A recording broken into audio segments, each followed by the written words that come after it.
من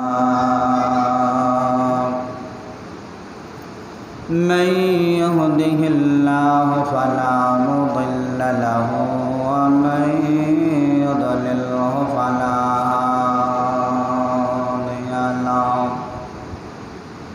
ونشهد أن لا إله إلا الله ونشهد أن سيدنا وسندنا ونبينا ومولانا محمدا عبده ورسوله صلى الله تعالى عليه وعلى آله وأصحابه وبارك وسلم تسليما كثيرا أما بعد فأعوذ بالله من الشيطان الرجيم بسم الله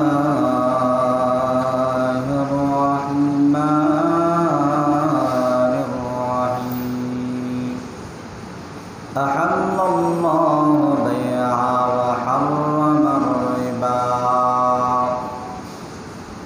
وقال رسول الله صلى الله عليه وسلم بني الإسلام على 5 شهادة أن لا إله إلا الله وأن إقام الصلاة وإيتاء الزكاة والحج والصوم رمضان أو كما قال عليه الصلاة والسلام ونحن على ذلك من الشاهدين والشاكرين والحمد لله رب العالمين بلغ العلا بكماله كشف الدجى بجماله حسنت جميع خصاله صلوا عليه وآله محمد में आकर कुफ्र को मिटाया कुफ्र को मिटा कर सदाकत बताया ला इलाहा ला इलाहा ला इलाहा ला इलाहा ला इलाहा इल्लल्लाह सापेदारी अलिरा सब करेছে ওই নাম সাধনা লা ইলাহা ইল্লাল্লাহ লা ইলাহা লা ইলাহা जम चले যাই মন চলে যাই তবু মুখে ইল্লাল্লাহ লা ইলাহা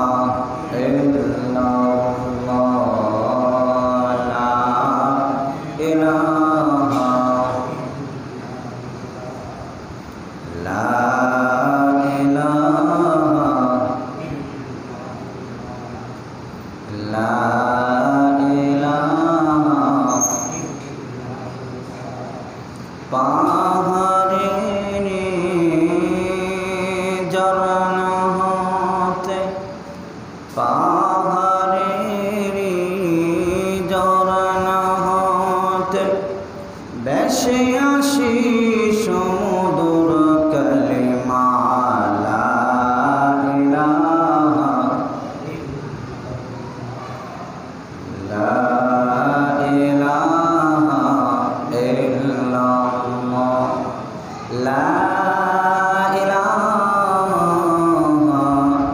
ইল্লাল্লাহ মুহাম্মাদুর রাসূলুল্লাহ।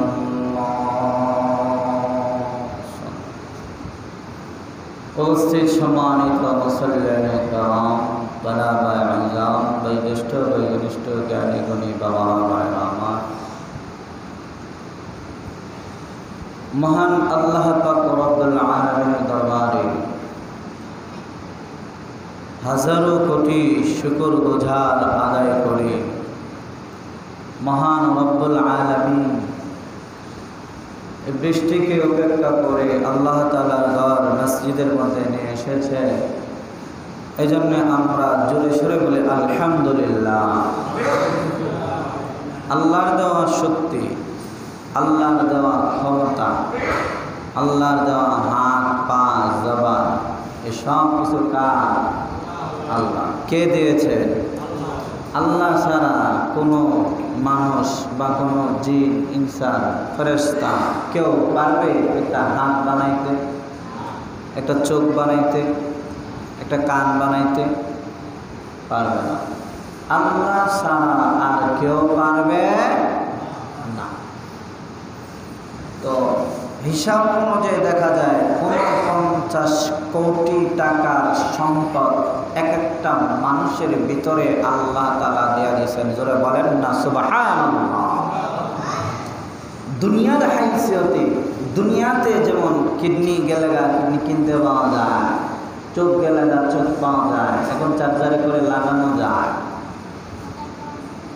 তো দুনিয়ার দামের হিসাবে যদি হিসাব করা হয়, প্রতিটা মানুষের বডিতে 49 কোটি টাকার সম্পদ আল্লাহ তাআলা বিনা দরখাস্তে, বিনা পুঁজিতে, বিনা মায়ায় আল্লাহ তাআলা দিয়া দিয়েছেন। জোরে বলেন চিল্লায় সুবহানাল্লাহ। দিয়া দিয়েছেন আল্লাহ। তো আয়াতে কারিমায় আল্লাহ তাআলা বলতেছেন আহাল্লাল্লাহু বাইআ ওয়া হারামার রিবা। আহাল্লাল্লাহু বাইআ ওয়া হারামার রিবা। আল্লাহ তাআলা ব্যবসাটাকে জায়েজ করে দিয়েছেন আর সুদ জিনিসটাকে হারাম করে দিয়েছেন। রিবা অতিরিক্ত মুনাফা এটাকে হারাম করেছেন। যে সমস্ত মানুষগুলি অতিরিক্ত মুনাফা খাবে আর সেটা অপরাধ হবে, অন্যায়ভাবে হবে, ওটা তার জন্য হারাম হয়ে যাবে।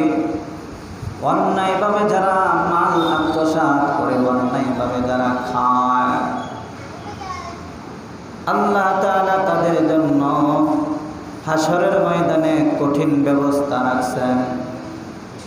1 ইঞ্চি জায়গা, আধা হাত জায়গাও যদি কেউ কারো থেকে অন্যায়ভাবে নিয়ে থাকে, আল কঠিন ময়দানে যখন সে উড়বে, আল্লাহ তাআলা ওই যে জোর করে দুনিয়াতে দখল করে রাখছিল, জোর করে দুনিয়াতে নিয়ে গেছিল, ওই লোকটারে হাসরের ময়দানে 7 জমিন তারে তার গলার মধ্যে ঝোলাইয়া দিবে। নাউযুবিল্লাহ। এরকম লোক আসেনি না? আসে না? আধা হাত জায়গা জুড়ে দখল করার কারণে তার এই শাস্তি হবে। আর যারা কানিকে কানি, ফাঁকিকে ফাঁকি, কেরকে কের, একরের জায়গা দখল করে রাখতেছে, তাদের কি অবস্থা হবে? আহাল্লাল্লাহু বাইআ ওয়া হারামার রিবা। মানুষ ব্যবসা করে, বাজারে, মাঠে ঘাটে সব জায়গায় ব্যবসা করে। বাইউন ব্যবসায়ের আরবি শব্দ হলো বাই করা, ব্যবসা করা। ব্যবসা করাটা সুন্নাত। এজন্য প্রতিটা মানুষই কিন্তু ব্যবসায়ী। আপনার জীবদ্দশায় তালাশ করে দেখা যাবে কোনো না কোনো জিনিস আপনি বেচছেন। কিছুই যদি না বেচে থাকেন, আচারওয়ালার কাছে হইল কিছু বিক্রি করছেন। ছোট সময় কথা বলেন, ঘরের ভাঙ্গা টিন ভাঙ্গা লোয়া দিয়ে হইল কিছু কিনা খাইছেন, ব্যবসায়ী হয়ে গেছেন। সাদুকুল আমিন তিজারত যারা করবে, সহি শুদ্ধভাবে হালালভাবে যারা ব্যবসা করবে, আল্লাহ তাআলা ওই সমস্ত ব্যবসায়িকদেরকে কাল হাসরের ময়দানে সাধারণ কোন মানুষের সাথে ওঠাইবে না, নবী সিদ্দিক আর শহীদগণের সাথে তাদের হাসর হবে। সুবহানাল্লাহ। কাদের? যারা দুনিয়াতে হালালভাবে ব্যবসা করে তাদের। কারণ ব্যবসায়িকরা যত মিছা কথা কয়, অন্যরা তত মিছা কথা কয় না। ব্যবসায়িকরা মাপ যখন দেয়, ওজনে কম দেয়। মাল যখন কিনে নিয়ে আসি, কিনা দাম জীবনও কয় না কাস্টমারের কাছে। যদি কিনে সে 60 টাকা কেজি কয়, কিনাচ্ছি 90 টাকা কেজি। কিনা দামই তো দিলা না, 10 টাকা লাভ দাও, 100 টাকা। এরকম বলে কি বলে না? কিনা দামের কথা বলতে হবে কেন? আমি যত দিয়াই ইচ্ছা আনছি, তুমি এত টাকা নিলে নাও, না নিলে বাদ। ওই যে একটুখানি কথা বলার কারণে তার পুরো ব্যবসাটাই হারাম হয়ে গেছে। হারাম হয়ে গেছে ব্যবসাটা, তার হারাম হয়ে গেছে। ওই হারামগুলি তার সন্তানরা খাবে, তার বিবি বাচ্চারা খাবে। খাইয়া হারাম রক্ত গঠিত হবে। ওই হারাম রক্ত গঠিত হওয়ার পরে সে আবার তাদের থেকে কিভাবে সেবার আশা করে। হাসরের ময়দানে যখন তার কারণ হবে, সন্তানদেরকে, বিবি বাচ্চাদেরকে বলা হবে যাও জাহান্নামে যাও। কয় আল্লাহ কেন যাব? কয় দুনিয়াতে হারাম খাইছো। সন্তান বিবি বাচ্চারা বলবে আল্লাহ হারাম কি আমরা খাইছিনি? আমরা তো খাই নাই, আমাদেরকে খাওয়াইছে। কে খাওয়াইছে? বিবি বলবে আমার স্বামীর উপর আমার ভরণ পোষণের দায়িত্ব ছিল, সে আমাকে খাওয়াইছে। সন্তানাদিরা বলবে আমাদের খাওয়ানোর দায়িত্ব ছিল আমাদের বাবাদের উপর, বাবারা আমাদেরকে খাওয়াইছে, অতএব আমাদেরকে জাহান্নামে দিও না, বাবাকে জাহান্নামে দাও। স্ত্রী বলবে আমাকে দিও না, স্বামীকে জাহান্নামে দাও। এ ভাই, দুনিয়াতে কার জন্য আপনি হারামভাবে কামাই করতেছেন? কার জন্য আপনি হারামভাবে সম্পদ উপার্জন করতেছেন? ওই সম্পদের পাহাড় জমে যাবে। ওই সম্পদ দিয়ে আপনার তো কোনো উপকারে আসবে না, বরং ওই সম্পদটা আপনার জন্য আরেকটা কাল হয়ে দাঁড়াবে। ঠিক কিনা কথা বলে? হারাম থেকে বেঁচে থাকা এটা বড় কঠিন একটা জামানা এসে পড়ছে বর্তমানে। হারাম থেকে বাঁচাটা এত কঠিন হয়েছে, হাতের মধ্যে আগুনের আংরা রাখা যায়, এটা সহজ। কিন্তু বর্তমানে হারাম থেকে বাঁচাটা এত সহজ না। কথা বলেন, ঠিক বললাম কিনা? এত সহজ না। হারাম থেকে বাঁচতেন, এত সহজে বাঁচতে পারবেন। কোনো না কোনো দিক দিয়ে আপনার কাছে হারাম চলে যাবে। লা ইয়াদখুলুল জান্নাতা, যার শরীরের ভিতরে এক লোকমা ঢুকছে হারামের অংশ, ওই শরীরটা কোনো দিন জান্নাতে যাবে না। হারাম দিয়া রক্ত মাংস করা এটা জান্নাতে যাবে না। লা ইয়াদখুলুল জান্নাতা, জান্নাতে প্রবেশ করতে পারবে না। আবু বকর রাদিয়াল্লাহু তাআলা ব্যবসা করেছেন, ইমাম আবু হানিফা রাহমাতুল্লাহি আলাইহি ব্যবসা করেছেন, কাপড়ের ব্যবসা করেছেন। ওই কাপড়ের গার্ড, যে গাইডগুলি আছে শতাশতি গাইড, ওই গাইডের ভিতরের ভিতরে একটুখানি কাপড় ছেঁড়া। ইমাম আবু হানিফা রাহমাতুল্লাহি আলাইহি বলেন, এই পাইকার শোনো, আমার যে কাপড়গুলি আছে ওই কাপড়ের ভিতরে একটা কাপড়ে একটু ফোঁটা আছে, দাগ আছে, ছেঁড়া আছে, এটার একটু কম দিও। আর আমাদের সমাজে এই জামানায় আইসা যেটা ছিঁড়া ফাড়া আছে ওটা ভিতরে দিয়া বালাডা দিয়া ডাক্কা দেয়। কথা বলেন ঠিক না বে ঠিক? পাট ওজন হওয়ার জন্য বালি দিয়া ওজন করিয়া দেয়। ধান বিক্রি করার সময় ভালো ভালো ধানগুলি উপরে রাইখা দেয়, আর সিটা আর সুসা এগুলি ভিতরে রাইখা দেয়। আলু বিক্রি করার সময় বড় বড় আলুগুলি উপরে রাইখা দেয়, আর ভিতরে পচাগুলি রাইখা দেয়। পেঁয়াজ বিক্রি করার সময় উপরে ভালো ভালোগুলি বাইচা বাইচা রাইখা দেয়, আর ভিতরে পচাগুলি রাইখা দেয়। কথা বলেন ঠিক না বে ঠিক? তাহলে ওই যে চালাকি করো না তুমি, এই চালাকি করে না তুমি বেচলা, এটার জন্য তোমার সম্পূর্ণ হালাল ব্যবসাটাই হারাম হয়ে গেল। হালাল সব কিছু, কিন্তু ওই যে চালাকি করার কারণে এত চালাক হয়ে গেছো, আল্লাহর কাছে কিন্তু হিসাব দিতে হবে। খাদ্যের মধ্যে বেজাল দিয়ে দেয় মানুষদেরকে, বেজাল খাওয়াইতে খাওয়াইতে এখন মানুষের পুরাটা শরীর বেজাল হয়ে গেছে। কথা বলেন ঠিক না বেটি? বেজাল হয়ে গেছে, বেজালে ভরপুর, বেজাল ছাড়া জিনিস পাওয়া যায় না।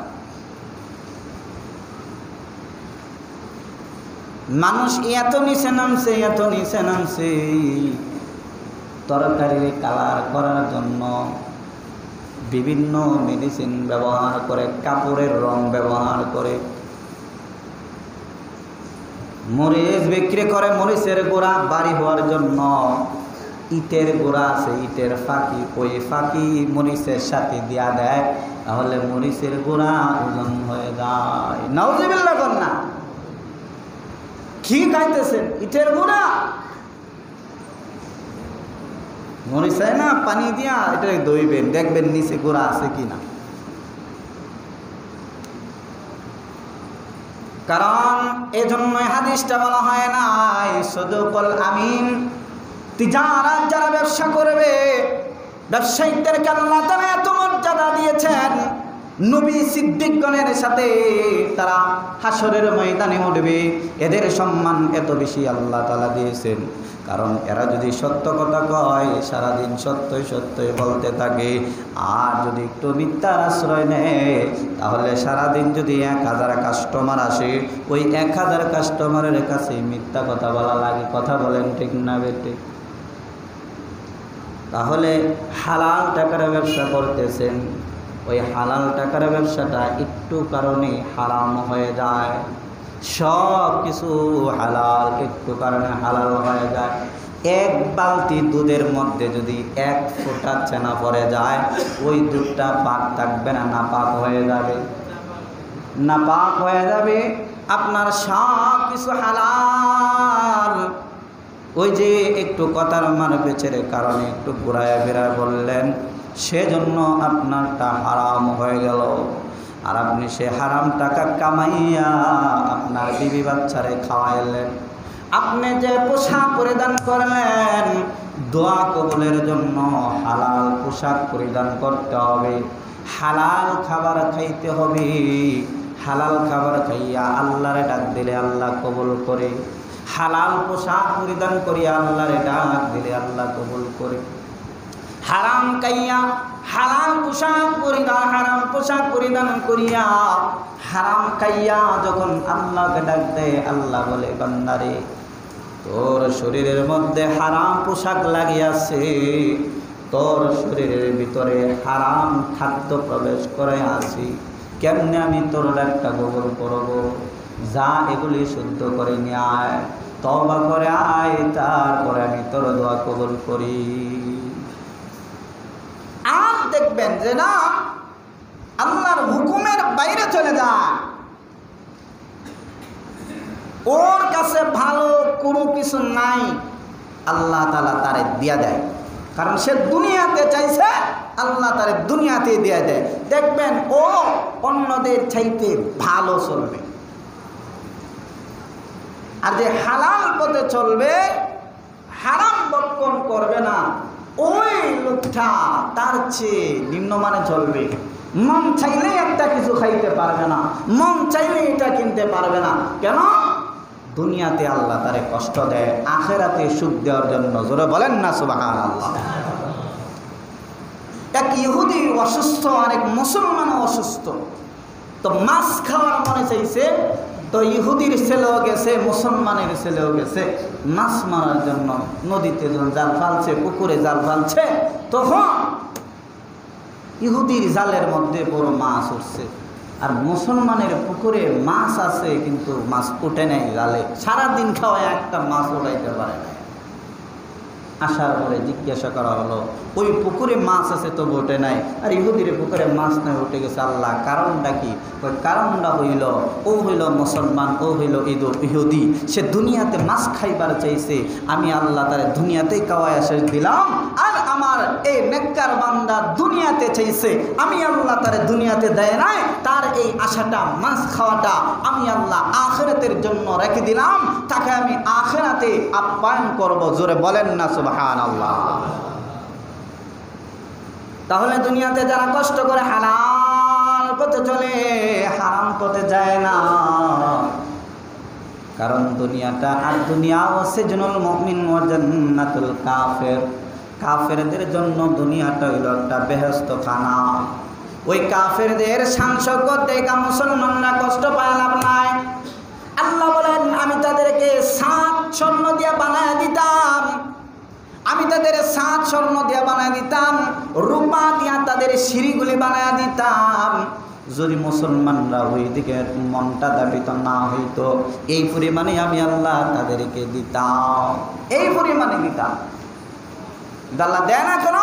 ওই যে দুর্বল কিছু ইমানদার মুসলমান সে করে ওই দিকে দেখবা, এই জন্য আল্লাহ দেয়। কাফের বেঈমানের অট্টালিকার সম্পদ দিয়ে লাভ নাই।